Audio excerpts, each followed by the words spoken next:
All right, we're in Matthew 26, and we're finishing out the chapter with verses 57 through 75. So go ahead and get into that, and then come back after you've read it.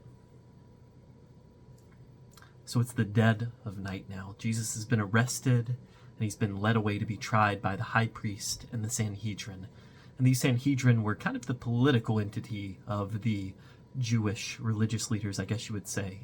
And they worked under the Romans to ensure that law and order was kept. And so while this is going on, Peter's also trailing behind, and he hides in the courtyard while Jesus is taken into the inner meeting place. And the religious leaders, they bring in many false witnesses to accuse Jesus, but despite the false testimony that's going on, they still cannot accuse him yet. Finally, they land on some accusations because of his prophecies about his death and his resurrection. And then they ask him, "Are you the Messiah? Are you the Son of God?" His answer leads them to accusing him of blasphemy, and so they sentence him to death. Then they begin to spit on him and beat him and mock him. And this would just be the beginning of the torment that Jesus would endure over the next day. And it's easy to pass over this, thinking that this is simply a normal trial at the time, but I want to spend a few moments talking about this. Jesus' trial was not just a normal trial in Jewish days. It was actually highly illegal under both Jewish and Roman law. For instance, this previous passage, it tells us that the initial accusation of Jesus was because of Judas's testimony. Judas was paid. He took a bribe. And under Jewish law, any eyewitness, any testimony that was done under bribery was illegal. It was criminal. And you could not accuse somebody based on the accusation of another criminal under Jewish law. And so Judas's testimony should have been null and void. Secondly, Jesus' trial was too short. Under Jewish law, any trial that carried the weight of the death penalty was required to last at least the full day. So if it started the night before, it had to carry on into the next day. It couldn't all be done at once in one day. It could not be done in just a few hours. And yet scholars believe that Jesus' trial only lasted 5 hours at most during the middle of the night. Thirdly, it was intentionally held in the middle of the night. This should throw up red flags like crazy.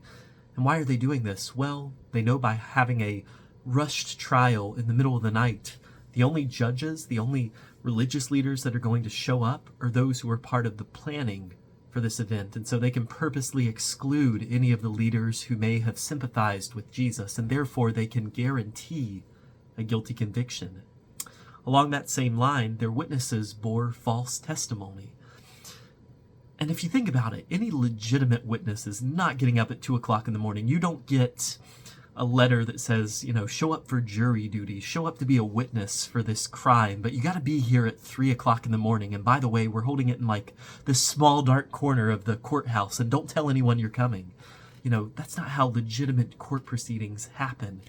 No legitimate witnesses showing up in the middle of the night. These people were paid false witnesses meant to try to bring down Jesus.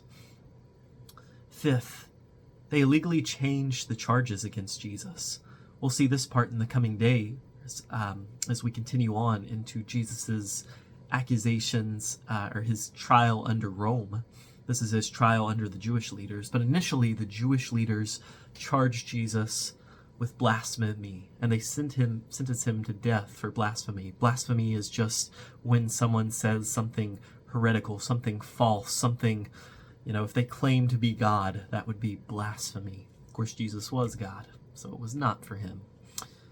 And so they charged him with blasphemy initially, but then Mark and John record that when they went into the Romans, when they took Jesus to the Romans, they didn't charge him with blasphemy. The Romans didn't care if someone claimed to be a Jewish god. When they took him to the Romans, they charged him with being a usurper or being a person who was challenging Roman rule, being a traitor to the empire. And so under Jewish law, you could not change the the sentencing. You couldn't change what you were accusing the person of. And therefore, the whole of Jesus' trial, it was unfair, it was illegal, and it was rigged under both the Roman and Jewish law. So the last portion of this chapter records Jesus' prophetic words about Peter's denial coming true. Peter, overcome with his own fear for his own life and his own safety, he denies being associated with Jesus or even knowing who he is 3 times. And Peter immediately regrets it. He goes out and weeps. And so I think one of the biggest applications of this passage comes in the form of the problem of evil. Why do bad things happen to good people? Or why does God allow unfair things to happen? And I think Jesus' life and trial, it shows us that this question comes from an misunderstanding of God and the world. Jesus is the ultimate example that just because someone is good does not guarantee a good life or a life void of tragedy.